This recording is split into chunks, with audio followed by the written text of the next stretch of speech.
قربانی کا جو پورا جانور ہوتا ہے نا، اس کو حدیث پاک میں کہا گیا مسنہ نے، وہ 2 دانت اس نے سمجھو گرا دیے، اب یہ پورا ہو گیا، قربانی کے لائق ہے۔ اب مسنہ کی تفصیلات بیان کی ہیں، تعویلات کی ہیں، تو اس میں فقہاء کرام نے بعض کتابوں میں یہ لکھا ہے کہ 2 دانت، جب 2 دانت آ گئے تو یہ سمجھو گے یہ مسنہ ہو گیا، اور اس کے 2 دانت کی وجہ سے یہ سال کا یا بڑا جانور 2 سال کا ہو گیا۔ اس میں یہ ہے کہ حدیثوں میں کہیں یہ دانتوں کا تذکرہ نہیں ہے، 2 دانت 4 دانت حدیثوں میں مسنہ، کتابوں میں علماء نے لکھا ہے، حدیثوں میں نہیں ہے۔ لا تذبحوا الا مسنۃ، کہ مسنہ جانور ہی کو ذبح کرو۔ اب مسنہ بولتے ہیں دانت جو گرا دیتا ہے آگے، سن سے نکلا ہے، سن دانت کو بولتے ہیں عربی زبان میں۔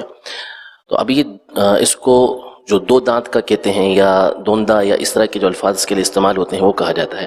اب اس کی تفسیر کیا ہے، اس کی شرح کیا ہے؟ یہ جو حدیث پاک میں فرمایا دانت گرانے کا، تو ہوتا یہ ہے کہ جو بکرا ہوتا ہے یا اس کے ساتھ بکری ہو گئی، تو یہ 1 سال کی عمر میں جا کے دانت گراتے ہیں، اس لیے ان کو اس عمر میں مسنہ کہا جاتا ہے۔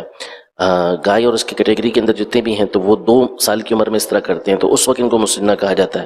اور اونٹ جو ہے وہ 5 سال کی عمر میں اس طرح کرتا ہے، تو اس لیے ہر ایک کے سن کا اعتبار، ان سن دانتوں کو بھی کہتے ہیں، اسی طرح عمر کو بھی کہتے ہیں۔ تو عمر جو ہے وہ مخصوص مقرر ہے، اور اس عمر میں جا کے چونکہ عام طور پہ ان کے 2 دانت بنتے ہیں تو اس لیے 2 دانت والا کہا جاتا ہے، ورنہ اصل بات وہی ہے کہ عمر کا لحاظ ہوگا، 2 دانت کا اصل اعتبار نہیں ہے۔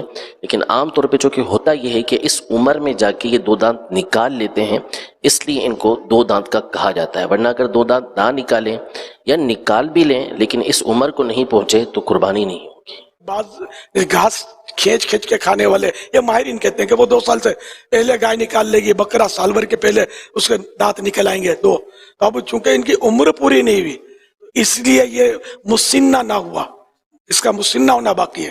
تو عمر کے لیے دانت کا نظر آنا یہ قربانی کے لیے شرط نہیں ہے، پوری عمر ہونا یہ شرط ہے، اس کو خیال رکھنا۔ کنفیوژن ہو سکتی ہے صاحب، ابھی آپ نے حدیث پڑھی اس میں تو مسنہ دانتوں کو کہا گیا، اور پھر ایک طرف ہم کہتے ہیں کہ دانت کی وہ ضروری نہیں ہے، عمر پوری ہونا ضروری ہے۔ تو اگر کسی کے 2 سال سے پہلے بھی دانت آ گئے تو مسنہ والی بات تو پوری ہو گئی، یا وہاں جو ہے وہ دانت نہیں ہے مراد، حدیث میں عمر مراد ہے؟